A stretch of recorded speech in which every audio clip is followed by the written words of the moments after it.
If you're going to leave, please do it before my daughter finishes her banana, Emma said, her voice shaking more than she wanted. She stood just inside the Copper Kettle Cafe in Asheville, North Carolina, Mia on her hip, diaper bag cutting into her shoulder. The late afternoon sun poured through the big front windows, turning dust and fear into the same golden haze. At the small table by the window, a tall black man in a navy hoodie looked up from his cooling coffee, confusion crossing his tired brown eyes. "I'm sorry," he said slowly, pushing his chair back, as if to stand. "Did I miss something?" Emma swallowed, heat burning her cheeks. "You're Marcus, right? From the app." "I'm Emma, and this," she jostled the toddler on her hip as Mia pressed a sticky hand to her neck, "is the part where most guys remember an emergency." Marcus stared at her for a long, strange second, like he was trying to line up two different puzzles in his head. Then, to her shock, he did not stand. He did not reach for his phone, or his coat, or the door.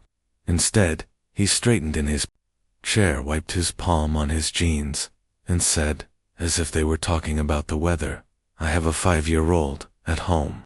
If I ran every time a kid showed up, I'd never leave my house." Emma blinked. "You have a kid?" "Maya," he said, and his whole face softened around her name. "She's with my mom, probably talking her into ice cream for dinner." "Again, please, sit, unless you really want the dramatic exit." "In that case, I should at least get more coffee first." The joke was gentle, not mocking, like he understood how close she was to bolting. Her knees suddenly felt weak. Emma slid into the chair across from him, settling Mia on her lap, waiting for the catch, the flinch, the judgment she knew always came. Mia slapped both hands on the table. "Nana," she announced. Marcus smiled at the little girl, like she was the most interesting person in the room. "You like bananas, huh?" he asked. When Mia nodded hard, he raised a hand and caught the server's eye. "Can we get a fruit cup and some cheese crackers?"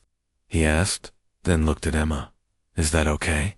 The question was so simple and so kind that something in her chest ached. She loves fruit, Emma managed, and cheese, and any food that isn't supposed to be on the floor. The server walked away, and quiet slipped between them, not yet easy, but not sharp either. Marcus studied Mia as she banged the table again, chanting, "Tap, tap, tap," like she was narrating her own science experiment. "That," he said in a low, amused voice, "is some high-quality tapping right there." For the first time that day, a laugh broke from Emma, quick and surprised, like a bird taking off. It felt almost like hope. When the fruit cup came, Mia lunged for it with both hands, sending grapes rolling toward the edge. Emma grabbed for her, but Marcus moved faster. "May I?" he asked again, and she nodded before she could think. In one smooth motion, he lifted Mia from her lap and settled her against his chest like he'd done it 1,000 times. The sight of her daughter resting so easily in this stranger's arms made Emma's breath stick. Mia relaxed like a little cat, fist curled in Marcus's hoodie, opening her mouth for a bite of banana. "Good?" he asked her. "Moa," she declared. "What's the magic word?" Marcus asked. Mia frowned, working hard. "Peas," she said at last. "Close enough," he said lightly, giving her another bite. Emma's eyes burned. No one had done this.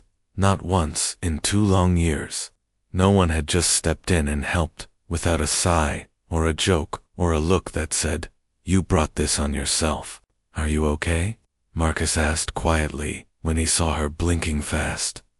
"I'm fine," she lied, wiping under her eyes with the back of her hand. "It's just, no man has ever fed her before." They see her, and they see a problem. Marcus's jaw tightened. "She's not a problem," he said. "She's a person. A very serious banana fan, but a person." He smiled at Mia, then looked back at Emma. "If someone can't handle her, they don't deserve you either." The words hit her harder than she expected. No one had ever put it that simply. They ordered coffee for themselves, and the tight knot in Emma's chest slowly loosened as they talked. He told her he worked as a project manager at a construction firm. Most days spent wrangling grown men who acted less mature than Maya. She told him she did bookkeeping for a small auto shop, and sometimes brought Mia to the office when daycare fell through. Single mom life, she said with a shrug. Lots of plan B and C, and occasionally Z. Marcus chuckled. Single dad life isn't much different, he said, except it includes glitter. So much glitter. I'm still finding it in my truck from a birthday party 6 months ago. His smile faded a little, and he stared down at his coffee. Her mom loved crafts, and sparkles, and everything. Emma's heart squeezed. You're not together? She asked softly. He took a breath. She died 3 years ago, he said. Jasmine, heart condition we didn't know about. 1 minute she was laughing at something Maya said, and the next. His voice broke, but he didn't look away. By the time the ambulance came, she was gone.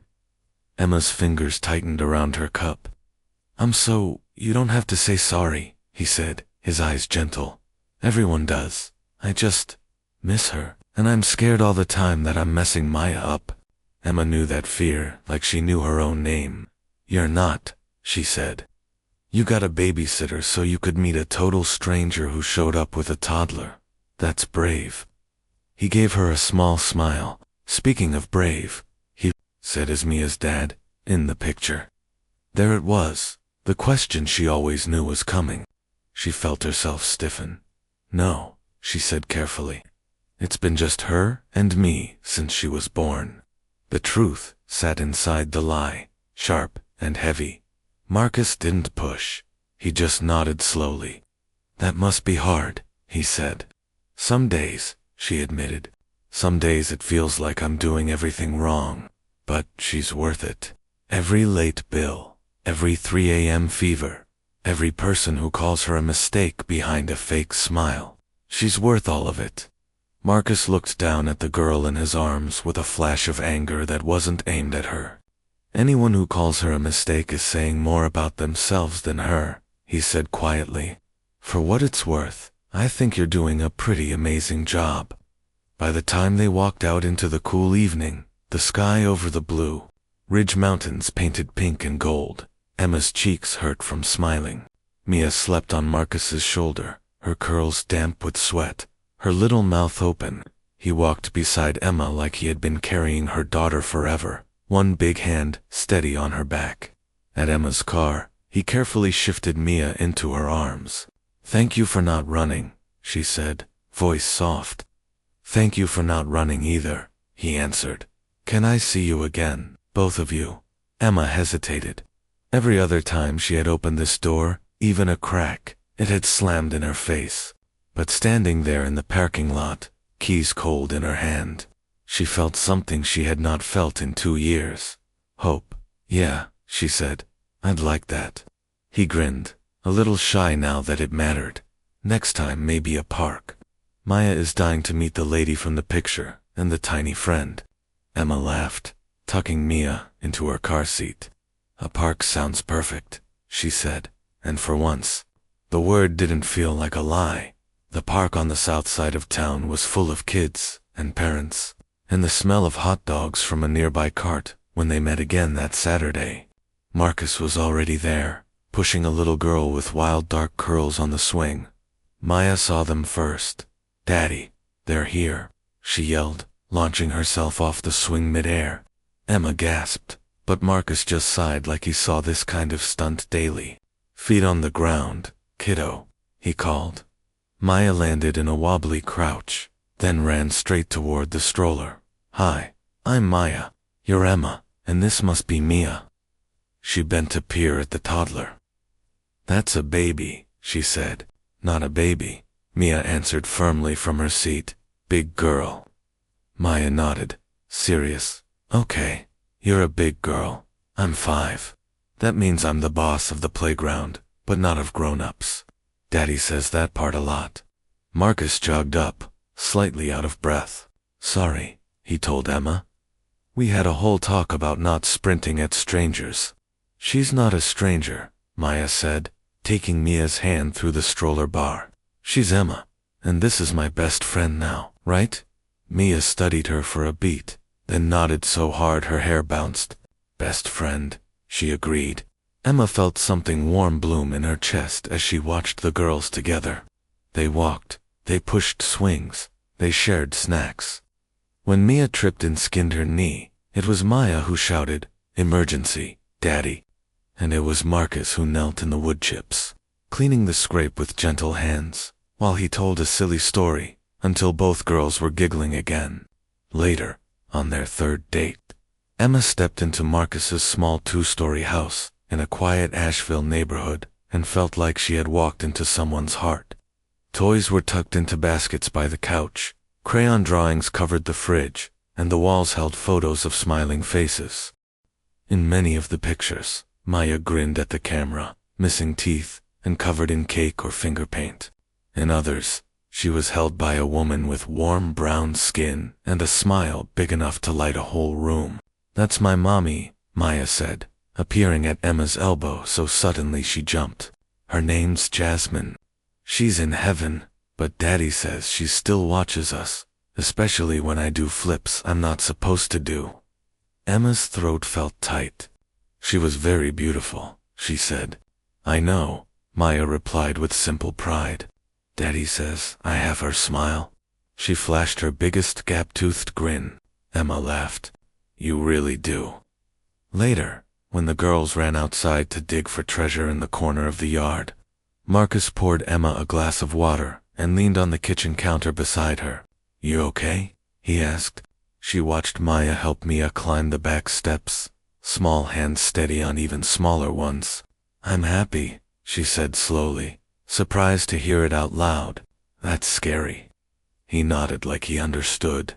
"I tried to date twice after Jasmine died," he said, once the woman left in the middle of dinner. "Said she wasn't looking to raise someone else's baggage." Another time, the woman spent the whole night talking about crypto and never even asked my kid's name. He shook his head with a small smile. "You walked in with your kid on your hip like, here's the deal, take it or leave it. That's not baggage, Emma. That's honesty." Her heart thudded hard. She wished that was completely true. She wished there wasn't a whole other layer she hadn't told him yet. The one that sat in the back of her mind like a secret box she never opened.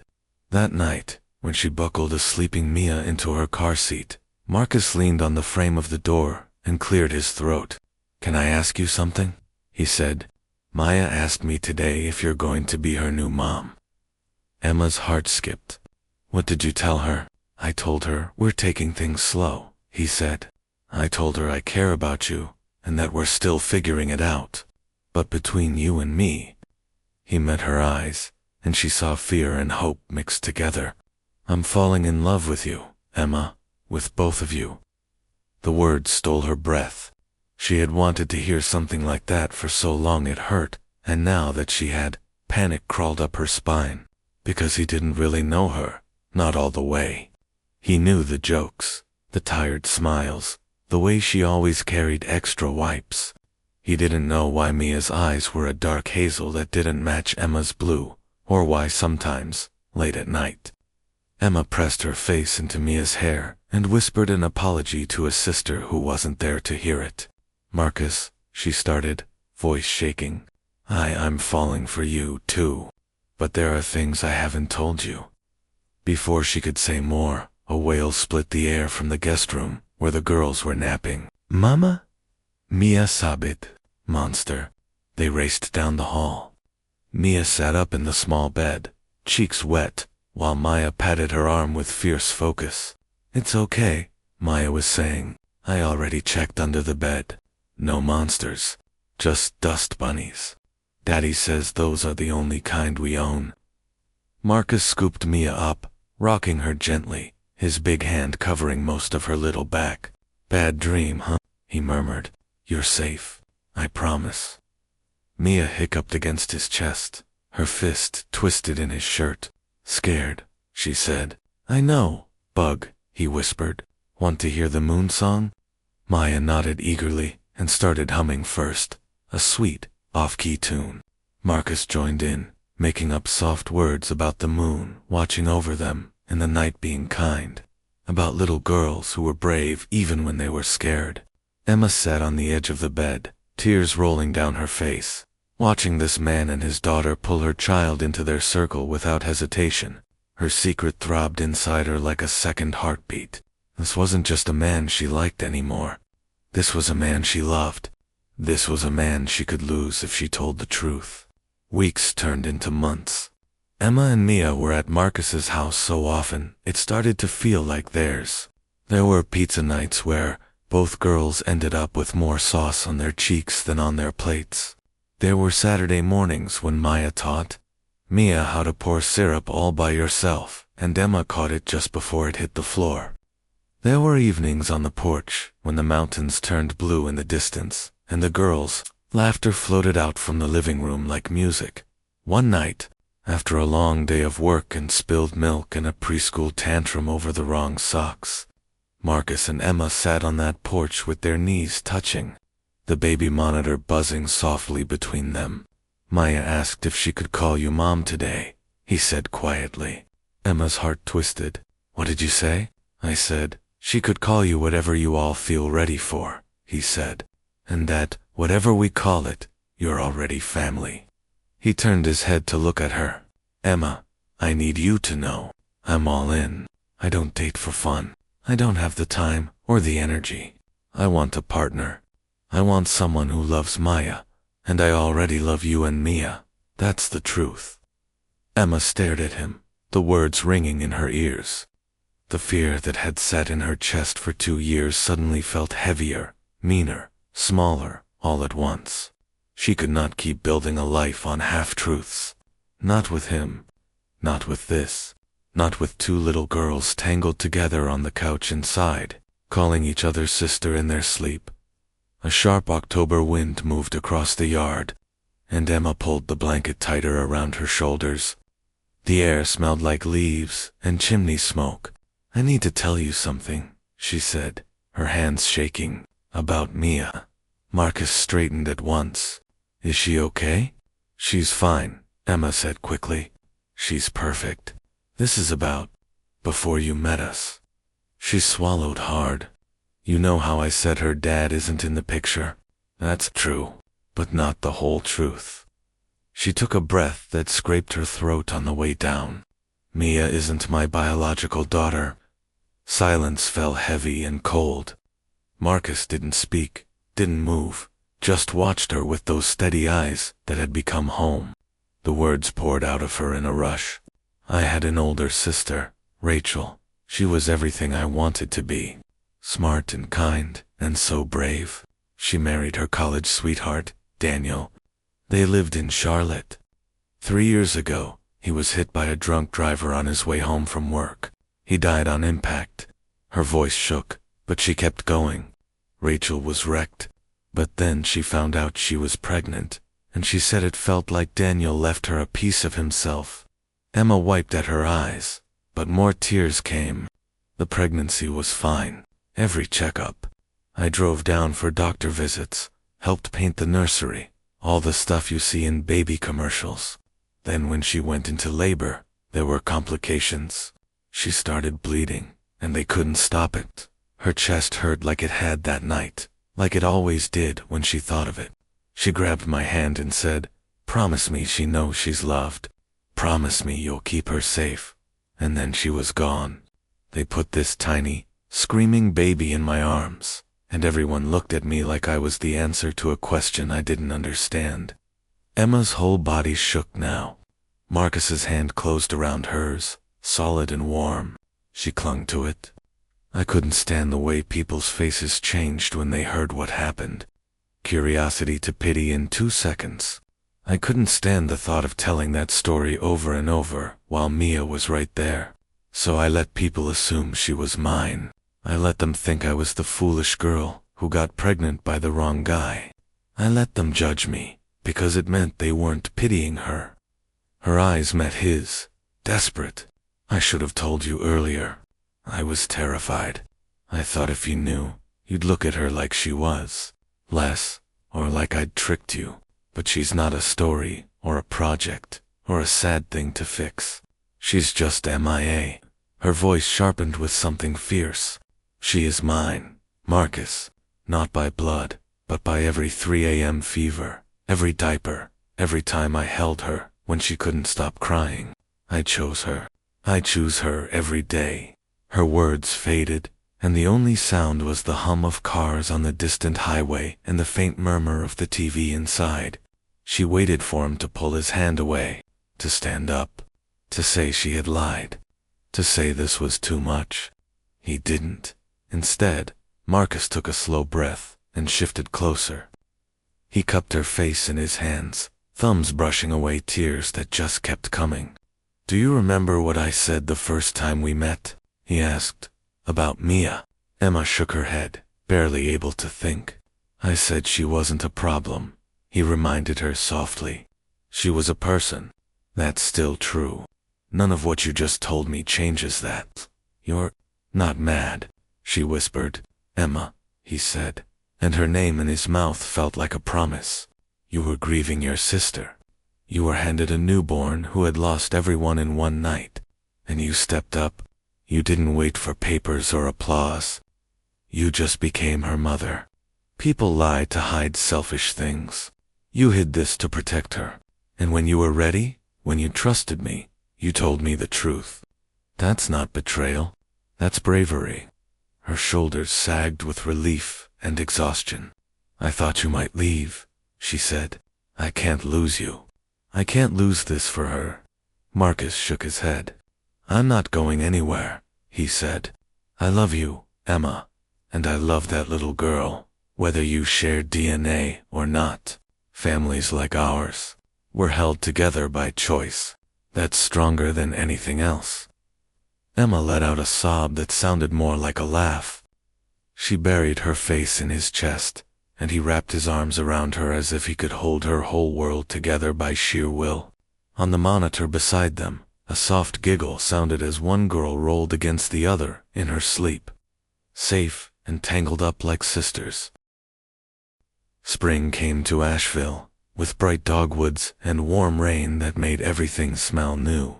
By then, Emma and Mia had drawers at Marcus's house, and Emma's photo sat on the shelf beside one of Jasmine, not replacing it, but resting beside it like 2 chapters in the same book. On a sunny afternoon, with the mountains blue and soft in the distance, Marcus knelt in the messy backyard garden, dirt on his jeans and a ring in his shaking hand. Maya bounced beside him, barely able to keep the secret. "Daddy has a question," she announced anyway. Mia gasped, then clapped. Not sure why, only that big news was fun. Emma froze on the back step, grocery bag in her arms. Marcus looked up at her, his eyes full. "I know we're already a team," he said, "but I want to make it official. Emma Collins, will you marry me and keep doing this crazy life with me and these 2 wild girls?" The answer burst from her before fear could catch it. "Yes," she said, the bag sliding from her arms as she covered her mouth with shaking hands. Maya shrieked. Mia copied her. "Yes," the little one shouted, though no one had asked her. Marcus slid the ring on Emma's finger with hands that were more used to tools than jewelry, then pulled her into a hug that smelled like grass and laundry soap and home. A few weeks later, they stood in the same backyard, now dressed up with folding chairs and borrowed fairy lights. The wedding was small, mostly family and friends who knew all the stories and had cried their own tears. Maya walked down the aisle in a pink dress and sparkly sneakers, tossing flower petals like she was getting paid per handful. Mia toddled behind her with the rings tied safe, stopping halfway to wave at everyone she knew. "Hi," she sang as the guests laughed. When it was time for vows, Marcus took Emma's hands. "I promise to love you," he said simply, "and I promise to love our girls, both of them exactly as they are, for as long as I breathe. I promise that when life gets loud and hard and messy, I'll remember this moment and why we chose each other. I promise that this family comes first, always." Maya leaned over to Mia and whispered, not quietly at all, "That means he loves us forever." Forever, Mia echoed, eyes wide. Emma could barely see through her tears when it was her turn. You saw me, she said. Not just the tired lady with the diaper bag, but the scared person behind her. You saw my daughter and didn't turn away. You held both our hearts, like they mattered. I promised to keep choosing you, even on the hard days. I promised to love Maya like she's mine, because in my heart, she already is. And I promised to keep telling both our girls that they were wanted, that they were chosen. After the cake was cut and the guests had gone home, the house finally quieted. Maya and Mia lay asleep in the same bed, limbs thrown over each other. Two little girls who had lost so much before they even knew, now wrapped in a safety big enough to hold them. On the porch, under the soft buzz of the string lights, Emma leaned her head on Marcus's shoulder. Do you ever wish things were normal? She asked. Like a simple story. 2 parents, 2 kids, no ghosts. Marcus thought for a long moment. Sometimes I wish they didn't have to know what loss feels like, he said. I wish Jasmine and Rachel were here, laughing with us inside. He squeezed her hand. But then I look at them, and at you, and I think, if all that hadn't happened, we wouldn't be sitting here, right now, in this exact life. And I really love this exact life. A few days later, they drove to the small cemetery on the edge of town. Emma carried fresh flowers. Maya carried a drawing she had worked on all morning. Mia held a dandelion puff and tried very hard not to blow it too soon. They stopped at the stone that read Rachel Collins. Emma knelt, tracing the letters. Hi, Rach, she whispered. She told her sister about the wedding, about Marcus, about how Mia now argued about which socks were best, and how Maya had already declared she would teach Mia to ride a bike. Then Mia tugged at her dress. Mama, who is that? She asked, pointing at the stone. Emma's heart stumbled. She had practiced this in her head 100 times, but the real moment still shook her. This is your Aunt Rachel, she said softly. She loved you very much. She wanted to be your mom, but she got very sick when you were born. So she asked me to be your mom instead. Mia looked at the stone, then at Emma. She gave me you, she asked. Emma's throat closed. Yeah, baby, she said. She did. Mia thought about that, then walked up and pressed her small palm to the cool stone. Thank you, Aunt Rachel, she said in her clear little voice. I love my mama and daddy Marcus and Maya. Emma cried then, not with the broken sound of old grief, but with the full, shaking tears of a promise kept. Marcus's arm wrapped around her shoulders, holding her steady. As they walked back to the car, fingers intertwined, 2 little girls skipping ahead, their laughter rising in the soft spring air. Emma realized they had done it. Out of loss and fear and other people's mistakes, they had built something good and strong and new. She glanced at Marcus, at the man who hadn't run from her baggage, or her secrets, or her child. You know, she said, her voice thick and sure, blood might start a family, but love is what makes it real.